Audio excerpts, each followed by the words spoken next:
pertama. So dia kali ini Erangel match kita yang ketiga tampaknya VGM. Kedatangan tamu dari tim Yangon Galacticos kali ini, dimana kita bakal lihat ada seorang Porsche bakal buru-buru masuk dalam rumah mencari tembak-tembakan yang ada. Dan tampaknya kita bakal kali ini ada Lord yang akan diserang oleh tim VGM. Waduh, mungkin VGM atau V-Gaming akan menyerang Lordnya kali ini hanya dengan menggunakan satu pistol saja tanpa adanya armor. Membuat Lord tidak bisa berkutik kemana-mana. Sudah diincar oleh dua player, Tom dan Porsche lebih percaya diri. Dengan adanya AKM di tangan seorang Tom mungkin akan memberikan pressure dari sebelah kiri. Namun dari Porsche kita masih belum lihat pergerakannya dari mana. Benar-benar terjepit dari dua sisi. Tapi ada Yangon Galacticos lainnya juga mungkin akan segera regroup dalam waktu sekejap. Betul, kita bakal lihat juga tampaknya dari YG. Mereka terpisah cukup jauh dan tampaknya dari seorang Lord. Bakal menunggu kedatangan dari seorang Tom yang bakal maju ke depan juga kali ini dengan AKM yang sudah dipegang. Dengan bantuan satu member lain dari VGM, mereka mulai menerobos pertahanan dari seorang Lord. Lord yang sudah memegang shotgun, menembak, tidak mengenai target. Tapi kali ini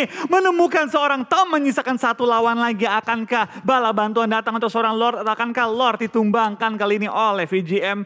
Karena Lord terpisah begitu jauh, tapi Tamio sudah datang kali ini dengan baginya menabrak ke arah rumah. 2 lawan 1 keadaan berbalik. Go! Lord melompat dari rumahnya dan langsung menumbangkan lawan-lawannya dengan sebuah shotgun kokang kali ini. Oh my god, Lordnya menyerang dari satu sisi doang dan one shot, one kill banget. Itu benar-benar luar biasa banget ketenangan dari seorang Lord. Ternyata membuahkan hasil yang maksimal. Dan mungkin overconfidence dari V-Gaming yang membuat diri mereka lengah.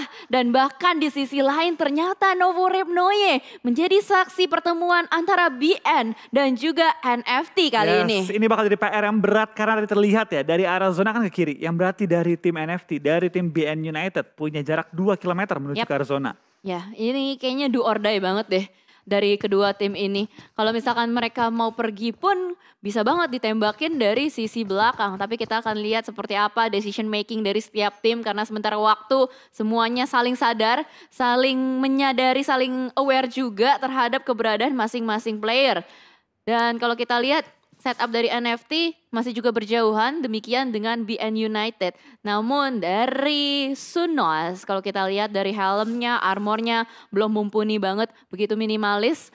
Lootingan yang dimiliki oleh seorang Sunos. Dan mereka juga nggak bisa bergerak secara leluasa karena udah di lock pastinya nih sama player-player NFT. Betul, yang gue suka adalah posisi dari seorang drone. Lihat dia ngambil mana, dia ngambil high groundnya melok ke arah tim BN United. Tapi sembari tadi fight sedikit lagi turun temponya, kita bakal pindah ke arah perwakilan Indonesia lainnya. Di mana dari tim RRQ tampaknya pada kali ini juga bisa mendapatkan looting-lootingan yang damai ya. Tanpa diganggu oleh tim-tim lain. Dan kalau tadi tim RRQ di Miramar itu tumbang bisa dibilang dalam sekejap. Menghadapi tim Onyx. Kali ini tentu mereka akan lebih berhati-hati lagi kan. Dari tim RRQ tadi bisa dibilang hampir menangin fightnya. Udah ngenokin 3, last moment 1 lawan 1. Tapi baik lagi, hampir tidak pernah lah cukup. Akhirnya one on one-nya kalah, akhirnya dari tim RRQ pulang langsung utuh 4. Sedangkan musuhnya kenok 3, semua bisa di revive. Nah sangat disayangkan belum sempat ada yang langsung di end begitu saja. Dan itu membuat RRQ tadi tidak membawa poin sama sekali. Sementara mungkin ini akan menjadi long fight sih antara NFT dan BN United. Mereka harus decide apakah mereka akan perang ketemu ya Infinity sama NFT-nya. Soalnya ada pergerakan mundur kayaknya. Ya tapi Infinity nggak sepenuhnya dilepasin sih. Dia bakal bertemu juga. Tapi itu bakal kayaknya juga tampak dari EVOS yang tadi rotasi dengan cukup nyaman. Kali ini sudah mulai mengisi juga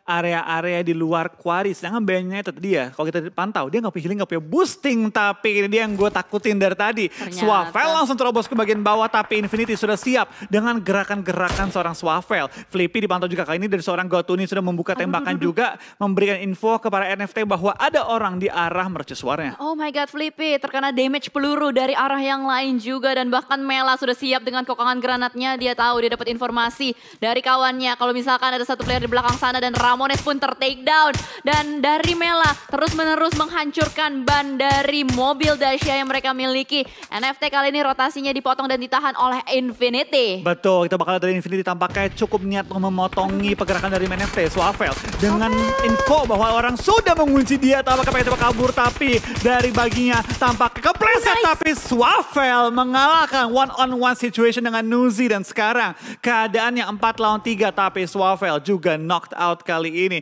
NFT punya 3 player kali ini di mana Flippy sudah revive, sudah healing tapi lihat Blue Zone yang sudah mulai mengikis nyawa NFT membuat mereka kali dalam posisi yang tidak unggul menghadapi tim Infinity. Infinity. Ya, ini backup fire dari Infinity benar-benar on point banget. Mereka masih bisa melakukan lock position dari arah-arah yang lain. Bahkan low health banget. NFT sudah mulai bergerak ditembakin di depan sana. Tapi Ramones lebih bermain barbar. Tapi ternyata lagi dan lagi Gatuni mendapatkan high ground advantage dari rumah percusuar. Memantau ke arah depan. Flippy, the last man standing yang masih aktif kali ini. Akan mungkin mencoba menerobos ke arah depan. Gatuni di depan sana bakal langsung ditembak. Itu saja mendapatkan satu.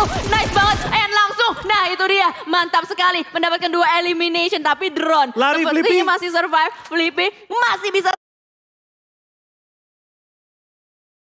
diselamat. Yes, tampaknya dari tim Infinity tidak sangka bahwa NFT dengan cukup berani memukul mundur tim Infinity ya. Sekarang Wow. kondisinya kali ini masih bisa dibilang ya imbang. Tapi imbangnya ini dalam keadaan yang tidak ideal untuk kedua tim. Di mana Drone bisa kabur, Flippy tugas untuk menahan Infinity. Dan Infinity bisa dibilang ya darinya harusnya untung sekarang jadi rugi banget.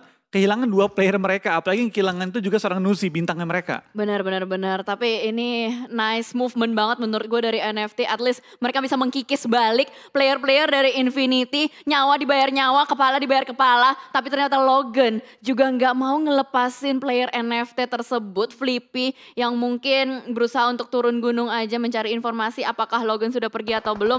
Berarti bisa kita lihat Drone berhasil survive keluar dari blue zone-nya dan bakal mengamankan placement saja. Betul, kalau kita lihat sekarang juga tampaknya Zona kembali pindah ke arah Wadaw. kiri. Menuju pantai-pantai dari Erangel. Tapi sebelum kita menuju ke pantai untuk bersantai, tampaknya dari tim Secret sudah mulai fight juga dengan tim MSC. Di mana mereka berhasil memulangkan seorang TG13 kali ini. Dari seorang Kid sudah mulai untuk melihat ke arah depan, memastikan teman-teman bisa maju dengan selamat. Dan dengan info bahwa musuh masih ada nge-hold. Mereka tampaknya sudah mulai mempersiapkan untuk rotasi masuk ke arah circle yang tepat depan muka mereka. Tapi tim MSC tampaknya tidak menyadari bahwa mereka sudah dipantau oleh tim Secret dengan waktu yang cukup lama. Ya itu dia, MSC sekali ini bakal langsung bergeser sedikit mengubah positioning dari mobil-mobil mereka. Dan dari sisi yang lain, tim Secret mengamankan sebuah high ground juga, ada Matoy dan Jumper. Berarti mereka melakukan split 2-2 dan mungkin bakal langsung regroup begitu saja. Tembakan ke arah depan dari seorang Matoy menuju ke satu tim Face Clan di depan sana yang sudah mulai terspot juga. Dan RRQ ada di sekitaran mereka, sudah mendapatkan angle shot nampaknya ke arah tim Secret. Tapi ternyata kamera harus bergeser terlebih dahulu ke arah yang lain nih Flo. Betul, kita bakal kayaknya juga tampaknya dari Axis bertemu dengan satu lawan di belakang mereka. Tentu mereka tidak mau sampai di backstep.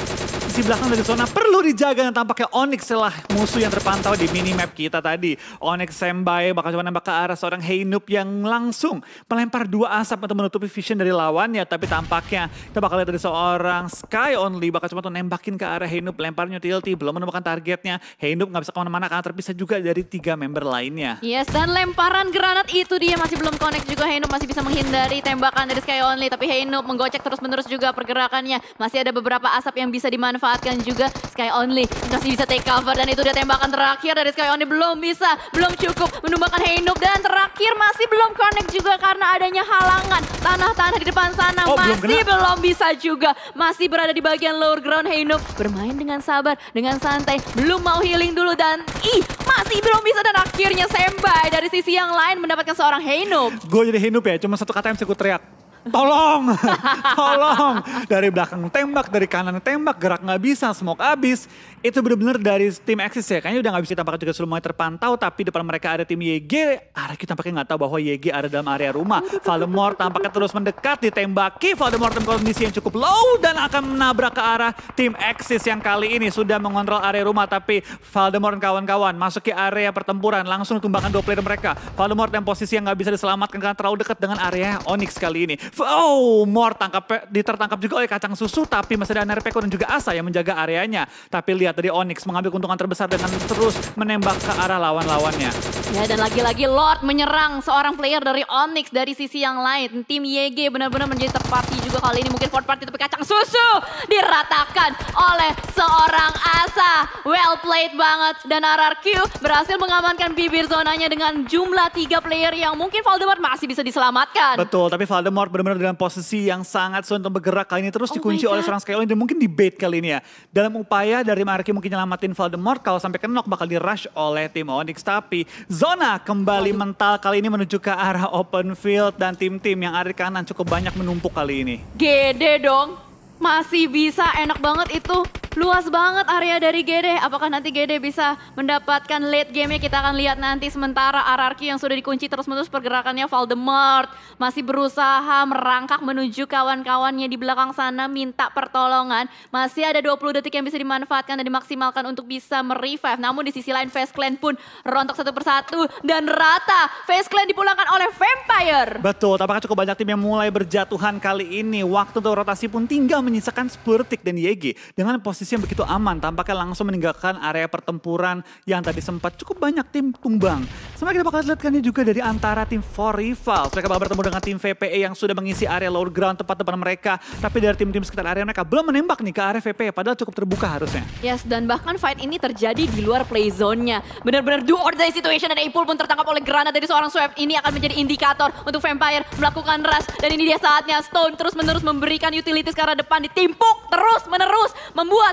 For Rivals nggak bisa kemana-mana. Dan Ready Ravenclaw pun akan dengan nekat mengambil bagian lower ground yang menembak ke arah depan juga. Dan ternyata For Rivals diusir mundur, dipukul mundur begitu saja oleh Vampire. Betul, tapi kita bakal lihat cukup banyak tim yang sudah mulai bergerak di area zona. Kali ini cukup banyak player yang mulai berjatuhan juga. Kita bakal lihat tampaknya Onyx dan juga tim EVOS bakal bertempur tepat di ujung zonanya. Di mana ada juga tim YG yang sudah masuk ke area zona mengambil tempat tepat di ujung dari bibir zonanya. Yes, let's go teman-teman. Indo Pride karena masih ada tim Indonesia yang survive. Masih ada RRQ, Genesis Dogma dan juga EVOS. Sementara kalau kita lihat juga dari Onyx yang masih bertahan kali ini, dia sedikit kesusahan juga kalau misalkan mau melakukan rush. Dia harus aware juga dengan sisi kiri dan kanan. Dan bahkan RRQ will join the fight juga begitu menumpuk di belakang sana. Dan Vampire bakal menghadapi V-Gaming juga. Trading knock terjadi di belakang sana tapi masih ada Chua yang bakal melakukan close combat juga. Tembakan bertubi-tubi dari Swipe. Dan itu dia rata sudah, V-Gaming dipulangkan oleh Vampire. Yes, tampaknya kita bakal 10 tim tersisa, 32 yang masih alive. Player demi player mulai berjatuhan juga masuk ke zona yang begitu open kali ini. Dan tampaknya RRQ push terhadap tim Onyx sebenarnya asal. Last player ini bakal coba berhadapan dengan seorang Jeffs. Dimana dari tim EVOS menerobos sisi depan dari tim Onyx kali ini mencoba untuk masuk ke arah zonanya. Asa melawan Jeffs, one-on-one situation dapat ke Asa menumbangkannya. Tampaknya knock tapi juga di end kali ini 1-for-1 trade. Tapi RRQ pulang di posisi ke-9. Yes, nice try RRQ, it's okay. Sementara Senpai the last man standing masih survive juga di belakang sana. Tapi zonanya, gila DPS itu sakit banget. Dan Senpai harus melewati rawa-rawa ini langsung maju ke depan sana. Dan hati-hati, ada macan putih di belakang sana yang sudah menunggu. Ada Redface dan juga Lizard yang masih melakukan setup juga. Senpai nampaknya nggak mau terlalu gegabah juga mengingat dia sudah menjadi lone survivor kali ini. Tapi granat hampir menumbangkannya kali ini. Kita bakal lihat dari tim EVOS masih coba untuk masuk ke arah zona juga. Mereka masuk untuk zona kelima tapi zona ke-6 kembali mental ke arah open field. Dimana dari tim EVOS dengan 2 player yang tersisa akan cukup kesulitan nih masuk ke arah zona. Mungkin dari EVOS bakal coba bermain agak lebih lama ya. Menggunakan timing blue zone untuk masuk dan coba berharap juga tim-tim lain keburu perang. Dan melupakan ada tim EVOS yang bakal merobos zonanya. Cuma 2 tim yang masuk ke arah zona, ada GD dan juga ada tim 2E. Let's go teman-teman Indo Pride. Karena kesempatan kita untuk mendapatkan winner-winner chicken dinner sungguh besar di match kali ini. Parajin begitu low di belakang sana tapi ada Namshin menembak ke arah satu player BN United yang bakal langsung di end. Dan ternyata Parajin belum sempat melakukan healing terlebih dahulu. Dan BN United karena melakukan pergerakan agresif langsung rata dipulangkan begitu saja. Betul, kita bakal lihat tampaknya dari seorang Senpai keluar dari pertahanannya. Menumbangkan seorang Lizard tapi ditumbangkan juga oleh tim EVOS. Redface menyadari bahwa ini waktunya udah nggak terlalu banyak lagi. Bakal cuma untuk revive, bakal cuma untuk revive kali ini. Tapi tampaknya timingnya nggak dapat dan mungkin akan ditinggalkan dan coba untuk menyelamatkan dirinya kali ini. 6 tim tersisa, 17 masih live, 16 bahkan masih live dan GD masih utuh. Dengan keempat player mereka dengan posisi yang menurutku terbaik sih. Ya sebenar banget karena zonanya berpihak untuk mereka juga. Dan Yangon Galacticos, terlalu percaya diri bergerak dengan vehicle-nya menerobos ke arah depan dan membuat diri mereka terkikis satu persatu. Namun di sisi lain kalau kita lihat tersisa 5 tim saja. Masih ada EVOS, masih ada Genesis Dogma untuk Indonesia. Lihatlah Redface, seorang pejuang The Last Man Standing berhasil untuk meratakan pemburu. Yes, dari EVOS kali ini masih bertahan juga masuk ke top 4 dari seorang Redface sendiri mengantongi 3 poin kill. Kita bakal lihat ini dengan masuk ke top 4 yang berarti EVOS sudah mengantongi paling nggak 11 poin kali ini. 12 bahkan. Double digit lah ya at least ya. Ini ada angin segar nih, gue udah menghirup aroma-aroma nikmat untuk tim Indonesia. Let's go. Kolom komentarnya diramaikan lagi hashtag Indo Pride-nya teman-teman semua. Fight masih berlanjut. Tapi kali ini temponya sedikit diperlambat juga. Bahkan kalau kita lihat setup dari Genesis Dogma bener-bener apik banget. Dia ngelebarin sayapnya di belakang sana. Dan dari seorang Daebot pun langsung bergerak lebih dalam lagi. Betul, kita bakal lihat kali ini dari tim GD sudah menyebar dan menguasai mayoritas dari area circle. Tapi tampaknya dari EVOS Red Face akan bertahan lebih lama lagi. Tapi nice try banget dari tim EVOS, nice try banget. Karena berhasil masuk ke top 4 dan juga dapetin 4 poin eliminasi. GD dengan player paling lengkap di circle kali ini akan berhadapan dengan tim VP, akan berhadapan dengan tim Eagle Esport. Dan dengan penyebaran mereka lakukan, menurut gue ini bagus banget sih pergerakan dari tim GD. Yes, karena kita lihat kali ini Eagle yang bakal mungkin fight terlebih dahulu dengan Vampire. Memantau Deathcon yang tadi sudah menembaki ke arah salah satu player Eagle. Dan ternyata Daebot langsung menerabas ke arah depan, memperlebar lagi zone control dari mereka. Tembakan bertubi-tubi, lemparan granat dari seorang Daebot, Lotus ke arah depan. Deathcon masih bisa menghindar. Dan ternyata Deathcon sedikit terpancing. Oh no, Parajin ternyata granatnya yang connect dengan seorang Daebot. Betul, kita bakal dari Parajin tampaknya tidak tertumbangkan. Tapi sembari Daebot knockout, tampaknya VPE pengen mengambil keuntungan juga dengan langsung mengambil shake tepat depan tim Eagle Esport. Sini dari tim Eagle Esport dapetin zona dan GD harus sedikit lebih jauh. Tapi dari GD tampaknya menemukan korban juga. Star menumbangkan seorang Fluket dan Schweb pun ditertumbangkan kali ini. GD masuk di 3 player dan masih ada Daebot yang dalam posisi knockout dan mungkin bisa diselamatkan kalau mereka nge-push ke arah low ground-nya. Ya, tapi itu adalah pilihan yang mungkin dengan resiko tinggi. Kita lihat apakah bisa Daebot diselamatkan karena Daebot pelan-pelan masih merangkak. Lihat Nichil. Nichil di belakang sana di bagian atap sudah mulai bergerak juga memainkan high ground advantage dan Namshin sudah mulai memantau juga ke arah depan. Stone pun demikian bergerak perlahan tapi Satar harusnya aware. Tembakan ke arah depan terus-menerus Stone. Begitu low darahnya mau gak mau harus bergerak dan granat dari Satar berhasil mendapatkan seorang Stone. Yes, sudah bakal dari Satar kali ini tampaknya bintang menumbangi batu tadi. Kita bakal pergerakan dari seorang Boom juga mulai menyelamatkan seorang Daebot yang akan membuat tim GD lengkap tapi tampaknya tidak. Boom pun bakal knock membuat keadaannya kali ini 3 lawan 3. Star harus nge-revive. 3 on 3 situation. Mampukah seorang Satar merevive seorang Boom? Karena pergerakan dari Nichil sudah mulai di spot. Ditembakin bertubi-tubi. Masih ada vehicle yang bisa dijadikan boardingan. Oh no, granatnya connect. Dan ini dia the last dance-nya Nichil. The last man standing yang masih bisa bertahan. Menembak ke arah depan dengan UMP. Namun double pick dari Eagle. Memusnahkan tim GD dan winner chicken dinner untuk Eagle Esports. Yes, congratulations untuk tim Eagle Esports dan nice try untuk GD dan juga EVOS berhasil mendapatkan poin yang cukup maksimal di game kali ini. EVOS dengan double digit dan juga dari GD dengan 14 total poin yang dikantongi kali ini.